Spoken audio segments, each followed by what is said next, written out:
তোমার সঙ্গে আমার এক সমুদ্র কথা বলতে ইচ্ছে হয়।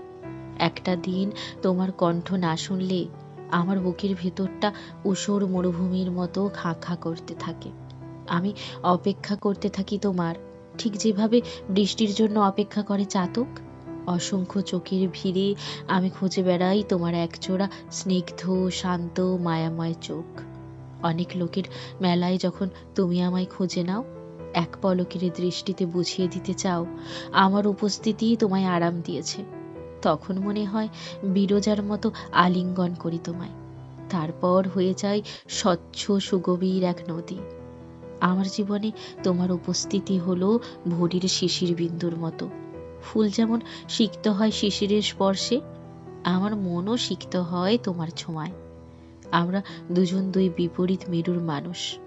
আমি আগুনের মতো দপ করে জ্বলে উঠি, আর তুমি শীতল স্পর্শে আমাকে শান্ত করো। আমি ভীষণ যত্নলোভী মেয়ে। তোমার মায়া জড়ানো স্পর্শ পাওয়ার লোভে কখনো কখনো ইচ্ছে করে জলপূর্ণ মেঘ জমিয়ে রাখি মনে।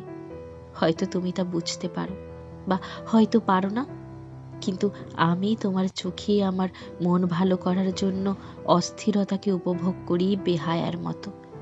আমার শব্দেরা যখন হরতাল করে, কোনো কথাই যখন আমি সাজিয়ে লিখতে পারি না, আমার তখন ইচ্ছে করে তোমায় নিয়ে পালিয়ে যাই নির্জন সমুদ্রের তীরে।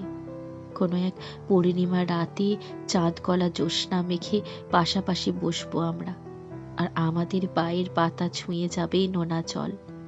তোমার কাঁধে মাথা রেখে আমি সাজিয়ে নিব আমার এলোমেলো শব্দগুলোকে।